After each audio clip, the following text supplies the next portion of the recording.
Estávamos nos comentários ali, no intervalo, a irmã Gioconda, a irmã Ana Paula, tal, estávamos falando assim, sobre uma passagem bíblica que é bem interessante, quando perguntam para Jesus, isso é lá em Mateus, parece 29, não, 20...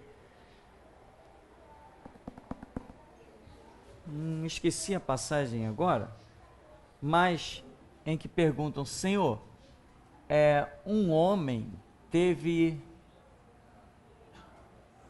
ou melhor, uma mulher, ela teve 7 maridos, né?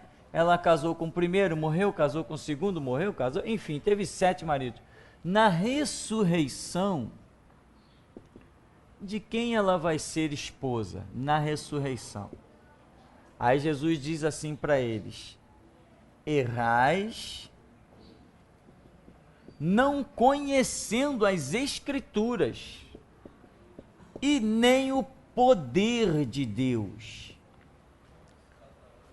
Jesus colocou o poder de Deus acima da Escritura, né? Aquilo que eu sempre falo, tem gente que limita o poder de Deus à Escritura. Não. Se eu precisar voar, meu irmão, eu vou orar a Deus. Ah, pastor, mas na Bíblia ninguém voou, não me importa. Meu Deus está acima da Bíblia.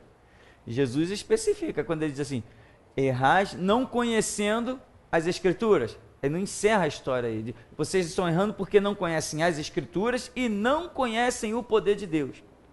Além de ser uma coisa consequente da outra, ainda são coisas diferentes. Porque o poder de Deus está acima do que a Escritura revela, ou não está? E como está? Por acaso a Escritura revela como é que se forma uma criança no ventre? Não revela. A ciência está tentando chegar lá, mas quando ela se depara com certos obstáculos, ela diz assim, vamos deixar isso para depois. Como que um espírito passa a existir, uma vez que somos corpo, alma e espírito? A ciência está detectando as coisas carnais. E o espírito que está lá dentro do corpo? A ciência não está conseguindo explicar como que pessoas estão dizendo, eu estava no CTI, eu saí do meu corpo, eu fui em tal lugar, em tal lugar.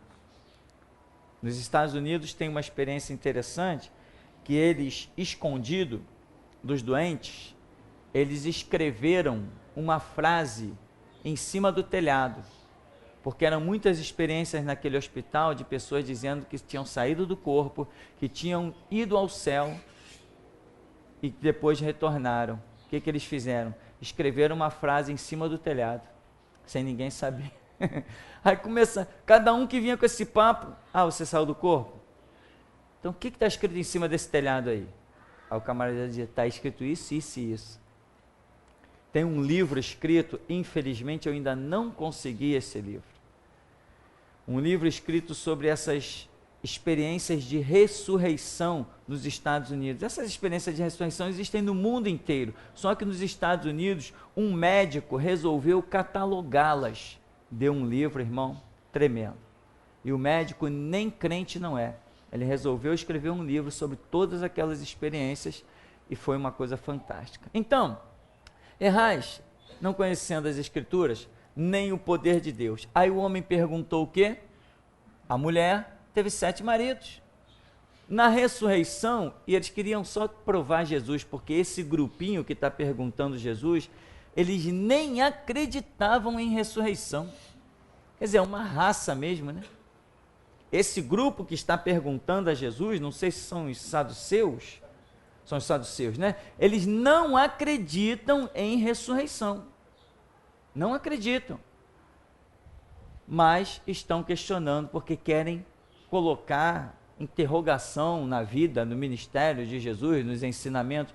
Jesus diz, vocês estão errando, vocês estão cometendo um erro. Vocês não conhecem a Bíblia, ou os pergaminhos, a Escritura. E também vocês não conhecem, não sabem o que é poder de Deus. Mas, Jesus diz assim, porque no céu, ninguém se casa, não casam, nem se dão em casamento, mas serão semelhantes aos anjos, né? Se não se casam e não se dão em casamento,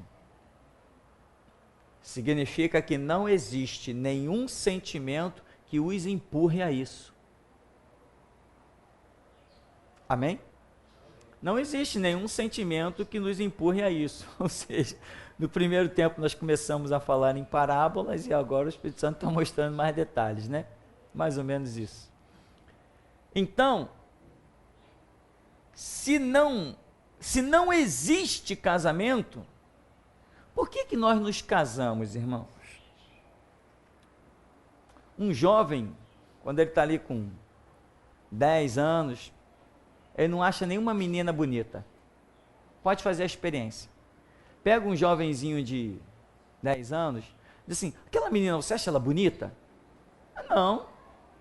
Ou então todas são bonitas, ou nenhuma é bonita. É uma experiência interessante. Com 15 anos, depende. Tem jovem mais saidinho, tem jovem que continua como se estivesse com 10. Mas com 18 anos...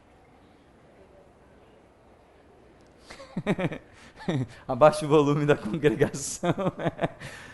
Com 18 anos, aquela menina é bonita. Por quê? Um lado sentimental despontou naquela faixa etária. E isso é impelido por uma... Não fica só no sentimento. Quer ir além desses sentimentos. Aí já vem a parte física, hormonal. É uma coisa, um complexo fora do comum. Mas isso é a nível de planeta Terra. No céu não tem hormônio. No céu não tem, como muitas pessoas têm aquele grande desejo, não, ter um filho é uma coisa gloriosa, né? Tem pessoa que tem esse sentimento assim, de uma maneira muito explosiva. Não, eu quero ter um filho, eu quero ter um filho, eu quero ter um filho. Existe esse lado. Quando a pessoa não consegue ter um filho, tem algum problema de saúde, ela adota. Ela parte para esses avanços científicos. Por quê? Porque ela quer ter um filho. No céu, esse sentimento de querer ter um filho, não é que você escolha outras coisas, é que simplesmente esse sentimento não existe. Esse sentimento de procriação é aqui, acabou, ele está sepultado debaixo desse céu que nós estamos vendo. Saiu desse chão aqui, meu irmão, entramos pelos portais da eternidade, esse sentimento não existe mais. Os hormônios da procriação não existem mais. Isso que é corruptível, diz Paulo, será transformado em incorruptível. Isto que é carnal será transformado em corpo de glória, glorificado. Então, essa passagem aqui, muito bem lembrada, nos dá o entendimento de que no céu seremos semelhantes aos anjos. E o contexto da pergunta é casamento. Ora, quando se fala de casamento, está se falando de sentimento, está se falando de filhos, esposa, enfim, todas essas coisas que giram em torno do casamento. Então fica aí, eu creio, claramente entendido de que no céu não haverá esses sentimentos, esses laços familiares que hoje nós estamos envolvidos neles, fazem parte do nosso dia a dia. Mas não esqueça que precisam ser muito bem controlados. Na nossa sequência, então, nós vamos continuar em Mateus, no capítulo 13, no verso 44.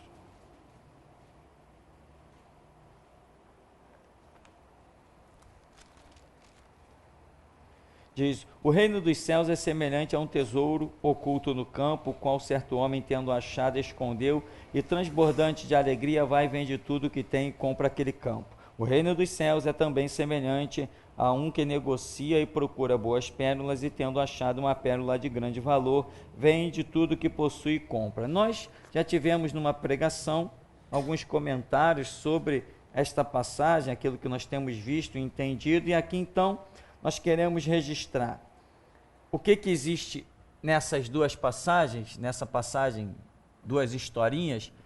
Existe uma troca de valores. O que alguém achava importante, vende porque encontrou algo muito mais importante. A semelhança do que o apóstolo Paulo escreve dizendo: o que para mim era ganho, reputei-o perda por amor a Cristo. Ou seja, o que ele tinha como lucro, o que para ele era importante, de repente ele vê que encontrou algo mais importante. E Paulo, que era um homem que tinha a sua casa, acreditam alguns, tinha a sua família, Paulo tinha a sua casa isenta de impostos, Paulo tinha o seu emprego, muita mordomia, era um homem respeitadíssimo, conceituado, era um homem que liderava outros homens, era um homem que, acredito eu, tinha muitos privilégios, provavelmente tinha até dinheiro, mas ele transforma tudo isso em perda, porque ele acha que encontrou um outro tesouro muito maior, que é Jesus Cristo. Então, essas duas passagens mostram como nós devemos trocar valores, mas o que eu quero falar não é exatamente isso. Eu quero falar do entendimento que nos leva a trocar valores. Porque falar de troca de valores, irmãos, é uma coisa relativa. Mas o entendimento, quando você consegue compreender que alguma coisa que você tem, que é de valor, que é importante, ainda assim você precisa abrir mão daquilo, porque você entendeu que encontrou alguma outra coisa que é de maior valor. E você não tem como sustentar as duas ao mesmo tempo. Você vai ter que abrir mão de uma para poder ficar com a outra. E tem mais. É um entendimento seu, é um entendimento buscado, é um entendimento revelado pelo Espírito Santo. Porque muitas coisas que você considera de valor não será considerado de valor pela grande massa que estará à sua volta, pelos que você vai encontrar no seu caminho. Então a questão é um entendimento pessoal, é algo que vem da revelação do Espírito Santo, pela sua caminhada, pela sua busca, né? Diz que o homem lá era negociante de pedras preciosas. Então ele tem um entendimento sobre pedras preciosas. Ele encontrou uma que era superior a todas aquelas que ele tinha. Mas será que, se ele apresentasse as suas, vamos dizer, ele tem 1000 pérolas, 1000 pedras preciosas. Aí ele vai e apresenta uma, e ele apresenta isso diante de mim. Eu olho, poxa, você tem 1000 pedras, você vai trocar essas 1000 pedras por uma? Você é maluco? Porque o meu entendimento naquela questão não é o mesmo que o daquele homem. Ele é um negociante. Ele entende, ele tem a revelação de cada pérola, de cada pedra. Então ele diz, não, vale a pena eu trocar as minhas 1000 por essa umazinha. Assim são as coisas do reino de Deus. Ninguém vai te dizer, cara, vai nessa força aí, vai com tudo para Jesus. Não, as pessoas vão te dizer diferente. Que isso, cara, tu vai abrir mão disso, daquilo, só por causa de igreja? Igreja, quando tu tiver tempo, tu dá atenção para isso. Quando te sobrar tempo, quando você ficar velho. Não é assim que nós ouvimos aí, pelo menos eu, tanto ouvi isso. Quantas pessoas eu escutei dizendo assim, eu estou esperando eu me aposentar. Assim que eu me aposentar, eu vou me dedicar às coisas de Deus. Caramba! Ele acha que Jesus é um palhaço esperando ele se aposentar. Enquanto que Jesus passou na seara, lá pelos campos lá, um homem disse, Senhor, deixa eu sepultar o meu pai e eu vou te seguir. Ele falou, não, deixa não. Deixa os mortos sepultar os seus mortos. Tu vem e segue-me. Mas tem gente que acha que Jesus está esperando por ele. Fazer o quê? Então, essa troca de valores. E muitas vezes você abre mão de um trabalho que vai te impedir de chegar na igreja. É a troca dos valores, a troca das pedras. Você abre mão. Você tem um trabalho, você vai ganhar lá um salário bom, mas você está num trabalho que você ganha menos, mas você consegue vir para a igreja, você consegue estar envolvido com as atividades da igreja. Isso te dá prazer, isso te dá alegria. Você tem visto Deus na sua vida. Aí aparece uma oportunidade que vai te pagar 2 vezes mais do que você ganha. Ninguém vai entender que você diga, não vou mudar de trabalho.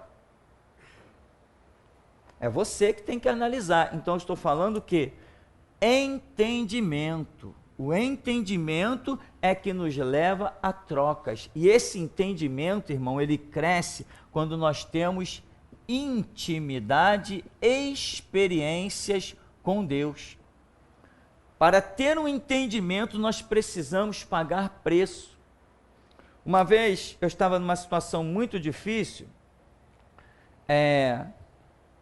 estava trabalhando tal, e fui demitido,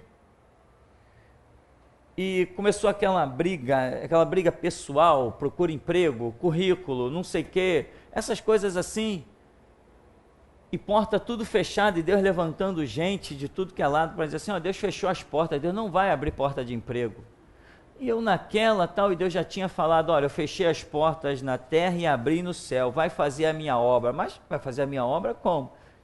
Deus falou, vai fazer a minha obra. Eu estava ajudando lá numa igreja, e estou na minha, esperando o que Deus vai fazer, o que Deus vai falar. Aí, chegou uma hora, eu estou distribuindo currículo, e tira xerox, e imprime aqui, vai por aí afora, até que chegou um momento que Deus falou de novo e falou assim, olha, não adianta, Deus não vai te abrir porta de emprego, Ele quer você na obra. Irmão, aquilo me deu assim uma revolta. Eu peguei aqueles currículos todinho, rasguei tudinho, espatifei tudinho, joguei no lixo, falei assim, então tá, não procuro mais emprego. Me dei por vencido diante da voz de Deus, mas eu tinha conta para pagar, tinha o telefone, tinha a luz, tinha remédio de criança. A coisa não é tão fácil assim, não. A coisa não é tão simples assim, não. Aí, quer dizer, você chega, caramba, Deus falou para mim, não, Deus falou, eu não decidi, eu não queria isso, mas Deus falou para mim não trabalhar. Eu falei, o que eu vou fazer da vida? Vou esperar na mão de Deus. Eu sei que Deus falou, então agora eu vou largar na mão de Deus. Aí, eu era o vagabundo, eu era o que não queria nada, essas coisas assim comuns que todos nós acostumamos a ouvir, até que chegou um momento em que Deus diz, vai para tal lugar, nos mandou para cá para fazer a obra. Então, quando Deus nos mandou para cá para fazer a obra, que aqui não tinha nada, aí, meu irmão, no primeiro dia que eu cheguei aqui, o telefone soou. Era uma oferta de trabalho.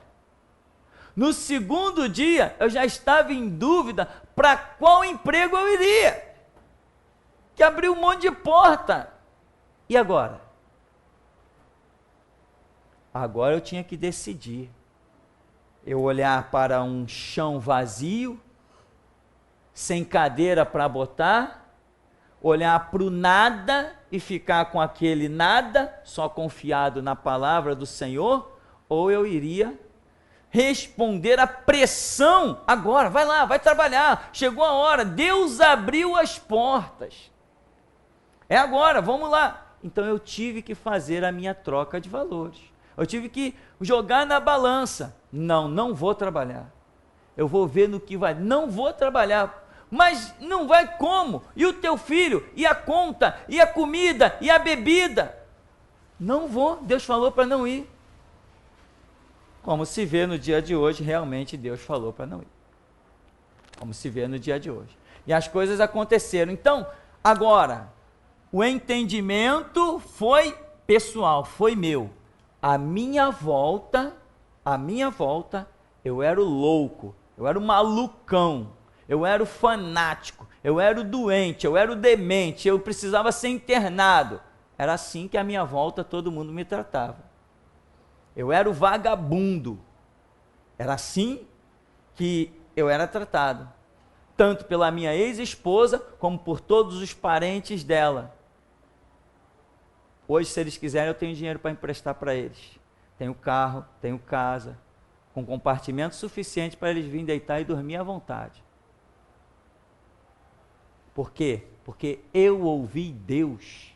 E isso faz toda a diferença na nossa vida. Quando realmente ouvimos Deus. Precisamos trocar. Agora, não pense, não espere apoio. Ah, vai mesmo, não é mesmo, não, Deus é real. Não espere apoio, você não pode esperar apoio. Você tem que ter o seu entendimento. Se Deus falou, siga. Se Deus não falou, vai dobrar os joelhos até que ele fale. Então, essa troca de valores, ela só acontece quando o seu entendimento da questão existe. Senão, ninguém troca nada por nada. Já viu aquele ditado? Mais vale um pássaro na mão do que dois voando. É isso? Então, esse é o ditado popular. Farinha pouca, meu pirão primeiro. Né? E coisa desse tipo. É puxar a brasa para minha sardinha. Esse é o sentimento humano. Mas quando você tem um entendimento diferente, a estrutura, os pilares dentro de você, as bases são diferentes, você age diferente. E o que é sabedoria para o mundo é loucura para Deus. E a mensagem da cruz é loucura para o mundo. Mas para nós que somos salvos, é poder de Deus. Então, esse texto maravilhoso fala da troca de valores que precisamos ter, mas eu compreendo que sem entendimento nós não trocamos nada, nós preferimos aquilo que nós já temos. Mateus capítulo 13, no verso 51, diz: entendestes todas estas coisas? Responderam-lhes, sim. Então lhes disse: por isso todo escriba versado no reino dos céus é semelhante a um pai de família que tira do seu depósito coisas novas e coisas velhas. Jesus está falando, um escriba, né? Versado, né? Vem de verso, vem de sabedoria, vem de entendimento, vem de compreensão. É esse campo aí. Então, o escriba versado no reino dos céus, ele lida com coisas, quais são as palavras que tira aqui? Novas e velhas. Velhas no sentido não de estragadas, mas no sentido de antigas, né? Aqui nós podemos ver uma alusão ao Antigo e ao Novo Testamento, como podemos ver uma alusão mais curta a ensinamentos, como por exemplo Jesus tenta reportar os seus discípulos a um passado bem próximo, que foi o de João Batista. João Batista havia recentemente morrido,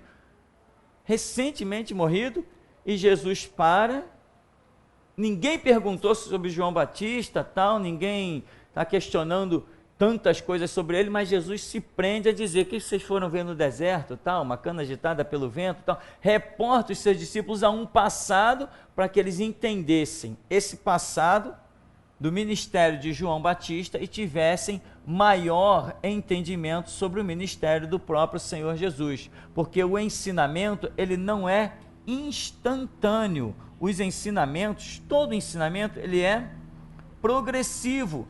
Ele é degrau após degrau. Você aprende o A, o B, o C, depois forma uma palavra, forma uma frase, você aprende 1 mais 1 igual a 2, daqui a pouco a equação do primeiro grau, a equação do segundo grau, a equação é raiz quadrada, essas coisas todas.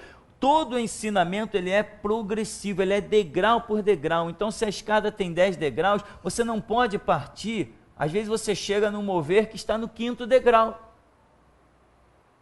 Mas você precisa entender o que ficou para trás. Precisa entender, não tem jeito. Precisa entender. Inclusive, nós temos uma mensagem aí, gerado no espiritual, se não me falha a memória. Quem já ouviu essa mensagem? Gerado no espiritual. É uma mensagem fantástica.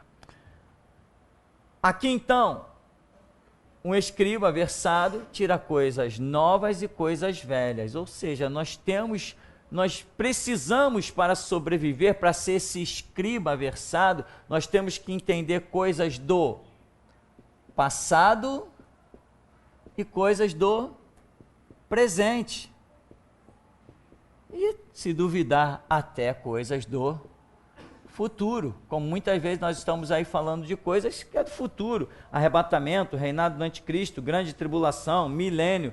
Essa é a realidade. Então o escriba ele tem que ser versado. Você não pode ter uma mente estacionada. Eu cheguei, por exemplo, na igreja hoje. Então, se Deus me trouxe para a igreja hoje, é porque Deus quer que a minha vida seja daqui para frente. Não, definitivamente não. Deus quer que a sua vida seja daqui para frente, mas observando sim as coisas do passado. Deus nos deu o Novo Testamento, então eu vou estudar só de Jesus para frente. Não, está errado. Você tem que estudar de Jesus para trás também. Então é isso que a passagem bíblica diz, para que a nossa mente não fique estacionada de uma forma tão obscura e errada. Para concluirmos, capítulo 13, versos 53, diz: Tendo Jesus proferido esta parábola, retirou-se dali, chegando à sua terra, ensinava-os na sinagoga, de tal sorte que se maravilhavam e diziam: de onde lhe vem esta sabedoria e estes poderes miraculosos? Não é este o filho do carpinteiro? Não se chama sua mãe Maria e seus irmãos Tiago, José, Simão e Judas? Não vivem entre nós todas as suas irmãs? De onde lhe vem, pois, isso tudo? E escandalizavam-se nele. Jesus, porém, lhes disse: não há profeta sem honra, senão na sua terra e na sua casa. E não fez ali muitos milagres por causa da incredulidade deles. Uma coisa que eu quero observar primeiro é o último versículo, 58, que diz que Jesus não fez ali muitos milagres por causa da incredulidade dele. Ou seja, a incredulidade é uma barreira que faz com que Deus não queira operar milagres, em que Deus não queira operar alguma coisa, em que Ele não opere tudo que tinha planejado para um lugar, para a vida de uma pessoa. Então a incredulidade é uma barreira. Porém, Jesus fez milagres ali, mas não fez muitos. A Bíblia diz que Ele fez, porque diz que de tal sorte que se maravilhavam, dizendo: de onde lhe vem esta sabedoria e estes poderes miraculosos? Se está dizendo esses poderes miraculosos, significa que Jesus fez ali milagres, mas não fez tanto quanto gostaria de fazer. Ou seja, às vezes Deus está operando na nossa vida e nós estamos nos sentindo muito felizes, mas só que Ele ainda não fez tanto quanto gostaria de fazer. E é essa a realidade. Às vezes nós começamos a caminhar no Evangelho e começamos a desfrutar de coisas maravilhosas. E nos acomodamos nessas maravilhas que não passam de gotas e que não passam de migalhas. Se nós descermos a profundidade do Evangelho, despirmos-nos das nossas vestes, roupagens, para realmente nos revestir de Cristo como loucos e fanáticos, chamando, como diz o mundo, porque nós sabemos em quem temos crido, estamos certos que Ele é poderoso. Mas se nós, à vista do mundo, formos realmente loucos e fanáticos, aí nós desfrutaremos da glória de Deus e não das migalhas da sua glória. Então, esse é o detalhe, a incredulidade, ou seja, quando não prosseguimos no conhecimento de Deus. Agora, ele diz assim: se maravilhavam, mas se escandalizavam, dizendo: de onde lhe vem esta sabedoria? Não é esse o filho do carpinteiro? Olha só, filho do carpinteiro. Ou seja, nós conhecemos o pai desse cara, nós conhecemos a mãe desse cara, nós conhecemos as irmãs desse cara, nós conhecemos os irmãos desse camarada aí, nós conhecemos tudo isso. Quem é esse cara? Como que pode ter essa sabedoria? E ao invés de crerem, se tornaram incrédulos. Porque Jesus foi para a sua terra, né? Chegou lá as pessoas, Jesus? Messias? Não, que isso? Peguei esse cara no colo. Joguei futebol com ele. Não, esse cara, não, que isso, gente? Como é que é Jesus? Não, que nada. Eu brincava aqui com ele, taca pedra ali, nada. Nadei no rio com ele. Que Jesus faz milagre? Quando foram ver, não, tem alguma coisa errada aí. Não. E ao invés de crerem, se tornaram incrédulos. Irmão, veja bem, as pessoas não entendem que Deus usa o quê? Deus usa homens. Deus usa homens. De onde vêm os homens que Deus... Não me interessa de onde eles vêm, interessa que Deus usa homens. Deus usa o negro, Deus usa o branco, o mameluco, pode ser índio, Confúcio, Cafuso, né? Sei lá um nome aí, um cruzamento que tem aí. Então, Deus usa o alemão, Deus usa o inglês, o francês, português, Deus usa homens. Deus usa o escravo que se torna livre. Deus usa homens. Mas as pessoas não querem. Não, peraí, milagre? Não, eu sei de onde esse cara veio. Quer dizer que se eu não souber de onde o camarada veio, eu posso crer nele. Mas se eu sei de onde ele veio, eu não posso crer. São mentalidades horripilantes que têm destruído a vida de muita gente. E eu te digo uma coisa, o surgimento de Geração Jesus Cristo, com a minha vida simples e humilde, de um garoto que morou aqui nesse bairro, eu tenho 45 anos de idade, há 45 anos eu moro aqui. Muita gente quando viu o movimento, muita gente quando viu Jesus por aqui, disseram, não, o Tupi? Não, que isso, o Tupi? O filho da dona Creia? Não, aquele moleque canhoto que jogava bola ali em cima, pingue-pongue ali na rua, bola de gude ali embaixo. Meu irmão, Deus usa homens. E um desses homens que tem dito, eis-me aqui para Jesus, se chama Tupirani. Não interessa de onde eu vim, nem para onde eu vou. Interessa que a realidade é que Deus é presente na nossa vida, no nosso ministério, e até aqui nos tem ajudado. Pregamos o que ninguém mais tem coragem. Vivemos o que outros não foram chamados para viver, porque não tiveram coragem.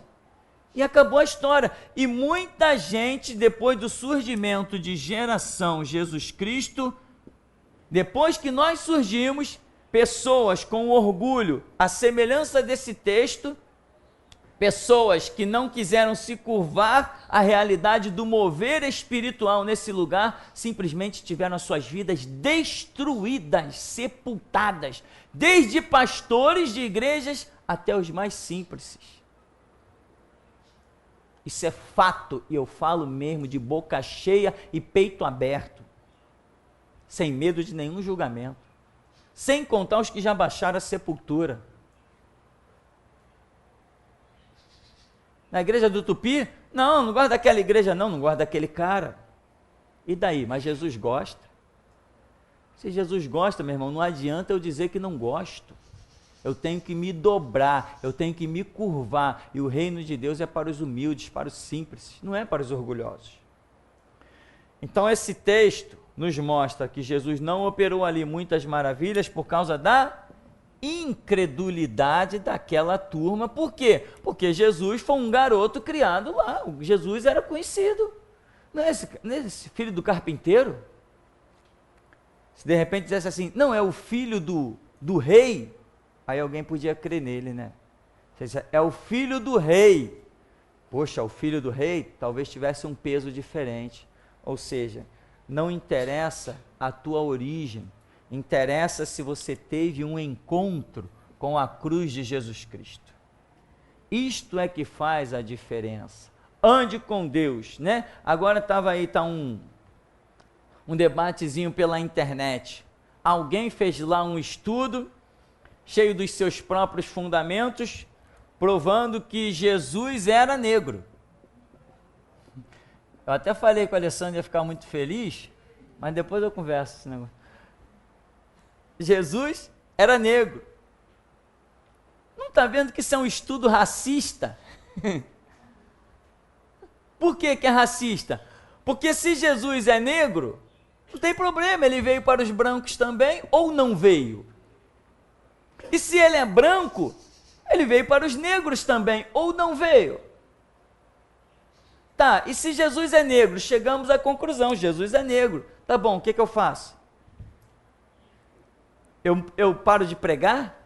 Eu paro de orar?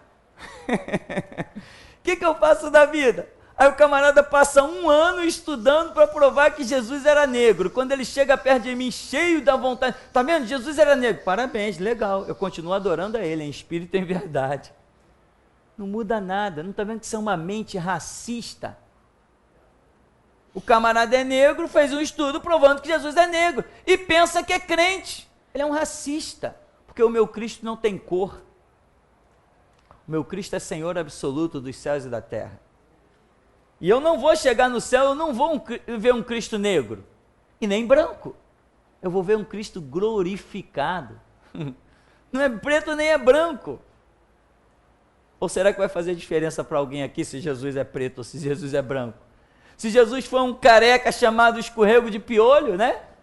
Ou se Jesus foi um cabeludão chamado de espanador da lua? Não tem sentido.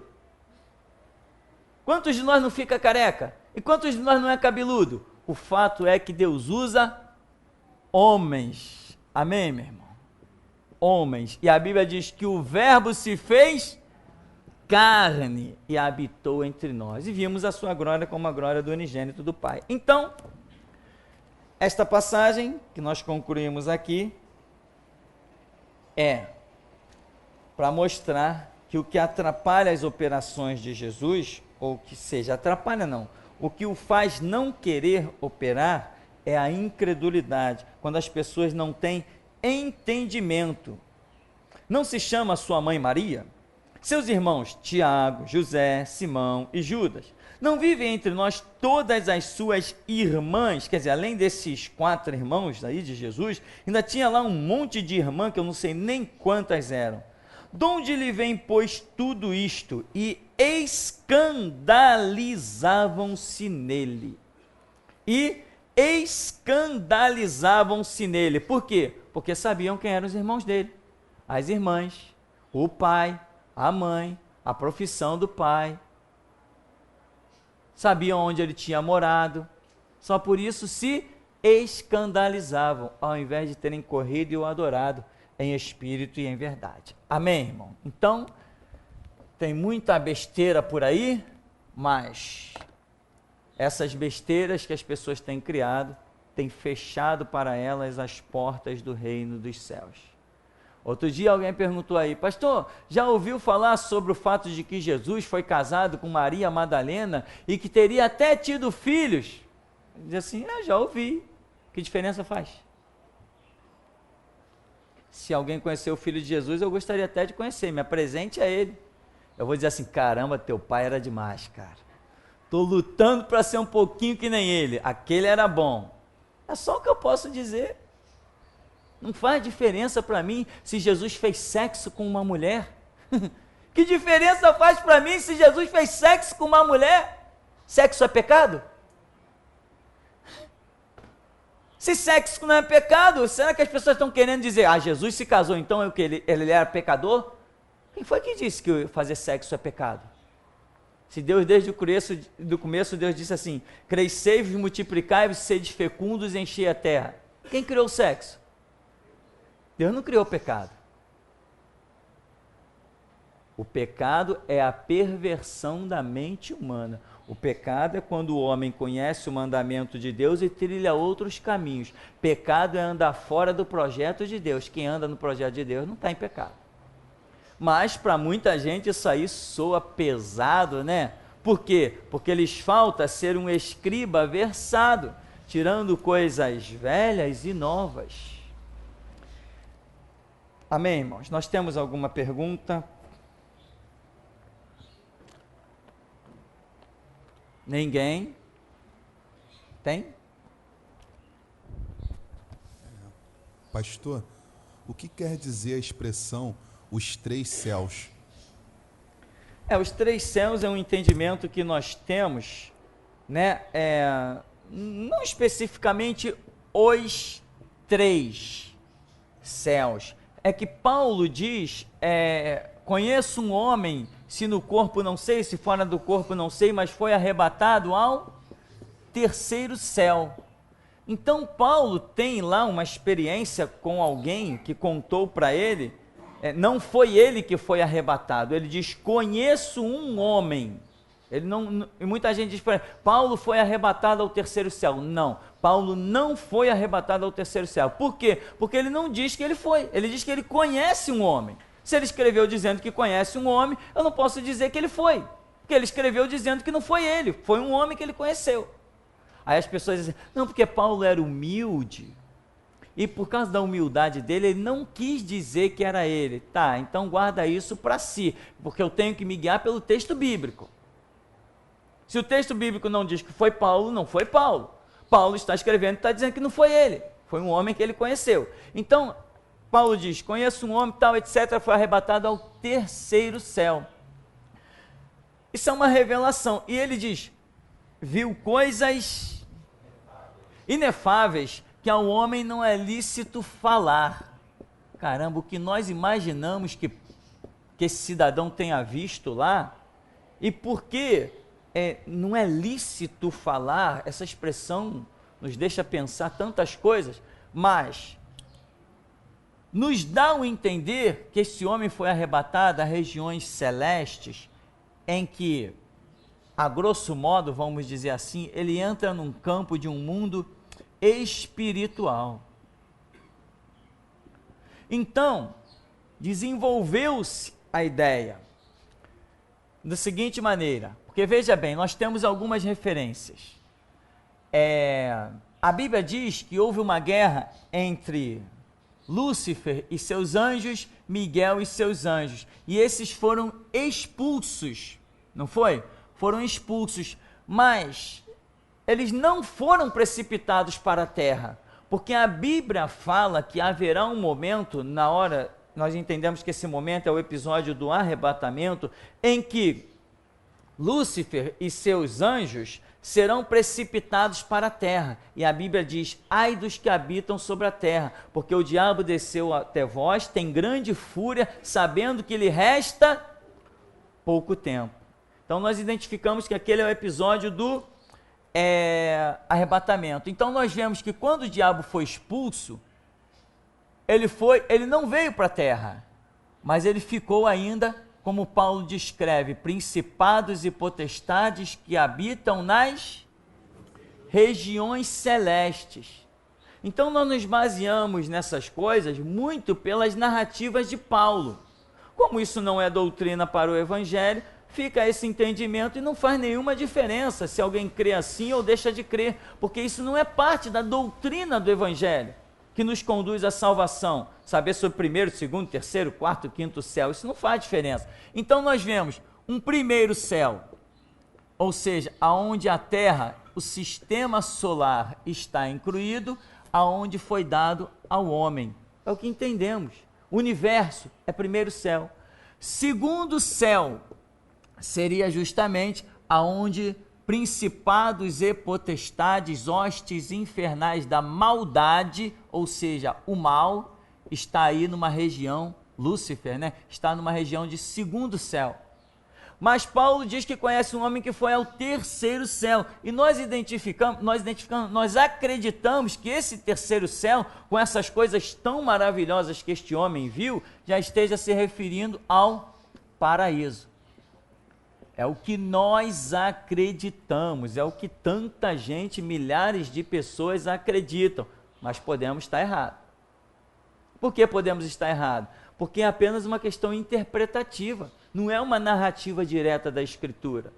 É uma coisa que nos leva a interpretar. Então nós podemos estar errados, mas em princípio parece que estamos muito bem fundamentados. Então é isso que acontece. Primeiro céu dado ao homem, segundo céu para onde Satanás foi expulso, terceiro céu aonde já começa a revelação das coisas de Deus.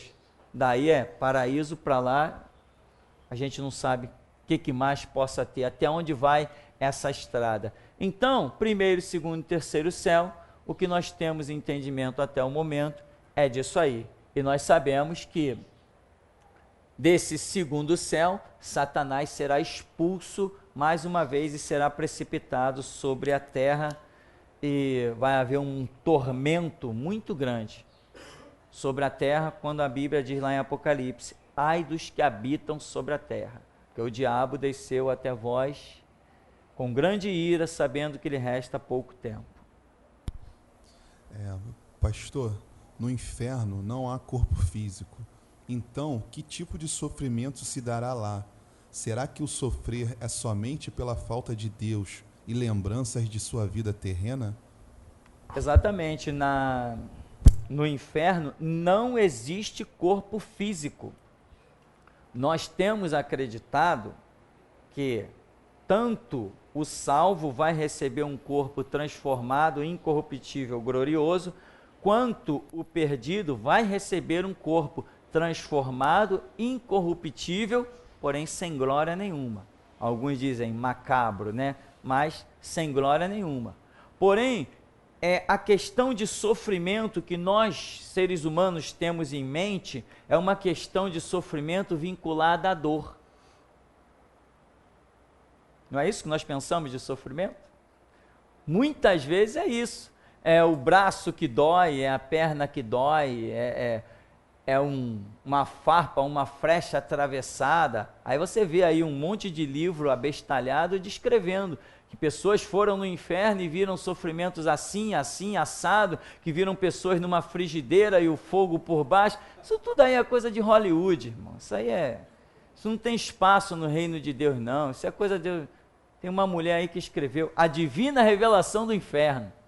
Quem já perdeu tempo lendo isso aí? Aí, tá vendo? Então, A Divina Revelação do Inferno. Eu li esse livro, eu ri muito. É legal, é uma piada. Eu aconselho a você que gosta de se distrair, leia esse livro. Não leia à meia-noite, porque pode ser até que você fique com medo, tem umas piadas pesadas ali. Então, A Divina Revelação do Inferno. O nome é muito sugestivo. O que vendeu, a mulher botou um dinheirão no bolso. Então, o que acontece? Não há corpo, não existe corpo. Como? Da maneira que nós hoje conhecemos. Este corpo, da maneira que nós hoje conhecemos, não existe. As dores que nós estamos acostumados a sentir, né? Deu uma martelada no dedo, deu uma topada, torceu, caiu, quebrou a perna. Essas dores também não existem na eternidade. Isso aí não existe. Nem para perdido, nem para salvo, nada disso existe na eternidade. Agora, existem outras coisas. Lembra que quando nós falávamos da parábola do rico e do Lázaro, eu frisei a mente dele? A mente é algo que Deus colocou no homem que não se degenera. O camarada, ele pode viver como é o caso. Ele vai viver bilhões de anos, mas a reserva da sua mente vai estar preservada. Eu não acredito em sofrimento a nível físico como nós costumamos a vivenciar nesse dia a dia. Eu acredito realmente nessa ausência da graça de Deus. A ausência da graça de Deus gera um tormento, geram aflições, angústias, e a Bíblia diz que o inferno é um lugar de tormento. Tem gente que tem um coração muito bondoso, até melhor do que Deus, e prefere não acreditar nisso, prefere negar a Escritura. Eu não posso negar a Escritura. A Bíblia diz que o preço da salvação é a cruz de Cristo, e o preço da condenação é a rejeição da cruz de Cristo. É o mesmo ponto, o que salva, o mesmo ponto que condena. Se eu creio que a salvação é eterna, por que eu vou crer que a condenação não seja? Se o ponto, o preço, a questão está girando tudo numa coisa só, a cruz de Cristo. Então, eu acredito, o caso da parábola do rico e do Lázaro, eu acredito nas pessoas condenadas, a sua tortura maior é aqui, a sua mente. Isso vai lhes cozinhar por toda a eternidade. A ausência da graça de Deus, porque a graça de Deus é que nos faz suportar as piores aflições. Você pode viver muitas aflições, muitas angústias, mas a graça de Deus, como disse, né, o apóstolo Paulo orou 3 vezes para que Deus resolvesse uma situação dele, e ele diz que, tendo orado 3 vezes, Deus falou assim para ele: Paulo, basta. A minha graça te basta, porque o meu poder se aperfeiçoa na tua fraqueza. Essa graça de Deus é o que nos faz suportar coisas que nós não suportaríamos. E lá, na condenação, a mente das pessoas, lembrando dos seus escárnios, da zombaria, das suas blasfêmias, de como negaram Jesus Cristo, como desprezaram os princípios de Deus, como pisaram no seu próximo, como enganaram, como roubaram, como defraudaram, como fizeram mal aos outros, isso tudo vai estar armazenado na mente das pessoas. E Deus vai lhes tirar a graça, então eles vão se autotorturar. E o seu organismo ali não se degenera, ele permanece na fonte de sofrimento eternamente. Pensar nisso é meio grosseiro, né? Que Deus vai colocar alguém para sofrer eternamente. Se você pensar assim, faz o seguinte: pensa na possibilidade de pregar o seu filho na cruz, dar a ele uma cruz pesada para carregar na via dolorosa, bota nele uma coroa de espinho, solta ele na mão de um exército para ser torturado, cuspido, escarnecido. Depois imagina você, quem não crê no sofrimento do seu filho, você vai fazer o que com ele? Vai dar flores? Salvação é eterna e condenação também é. E eu não penso em sofrimentos carnais, eu penso em sofrimentos espirituais, que não cessarão jamais, principalmente fundamentado nas memórias daqueles que não se curvaram ao Evangelho de Jesus Cristo. Mais pergunta? Quando a gente chegar lá no céu, vamos chorar muito. O que vai acontecer? Vamos ver os nossos filhos e se lembrar deles sem os sentimentos? Como assim? Vamos chorar muito? Por que nós vamos chorar muito?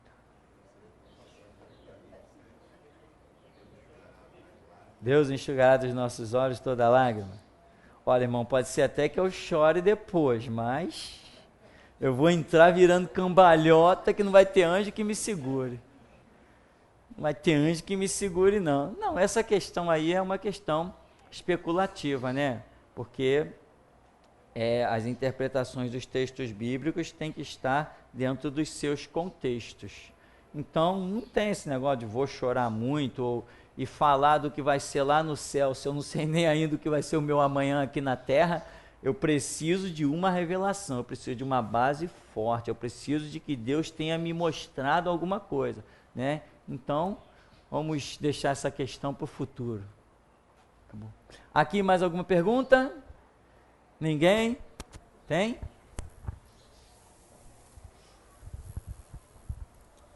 Relacionada à memória ainda, essa semana eu li um livro que falava sobre isso, né? Que uma vez assim arquivada na memória, não tem mais como apagar essas coisas que são arquivadas. E assim, referente ao tormento eterno, eu penso aqui na Terra, a quantidade de pessoas que têm se suicidado por não conseguirem assim esse tormento, de conviver com o tormento terreno. Às vezes as pessoas não suportam, né? Aí chega ao ato de se suicidar porque aquele se sente sem a graça, atormentado, e chega um ato do suicídio esperando coisa melhor, né? Imagina na eternidade, que ele não tem nem a opção de se suicidar. Não tem nem chance de se suicidar, né? Vou me matar. Como? Não tem, não morre mais. Não morre. Não morre mais. Pode botar a mão no pescoço, tentar se enforcar, que não vai fazer diferença, porque não precisa de ar para respirar. É um mundo completamente diferente de tormento. E realmente, pessoas que já desprezaram Deus de uma maneira muito absurda, ficam sem a graça de Deus por aí, aí só resta Ponte Rio e Niterói e outras coisas mais. Então, essa é uma triste realidade também. Muita gente, hoje, no nosso dia a dia, na nossa sociedade, pessoas até que conhecemos, elas não suportam certos sofrimentos e acabam dando cabo da própria vida. E muitos até dizem assim, não, eu vou acabar com a minha vida para acabar com esse sofrimento. E às vezes vai para o sofrimento bem pior, aonde não terá mais nenhuma outra oportunidade. Perguntas? Encerramos? Apareceu aí? Não? Então vamos ficar por aqui então em nome de Jesus. Vamos agradecer ao nosso Deus vivo e verdadeiro,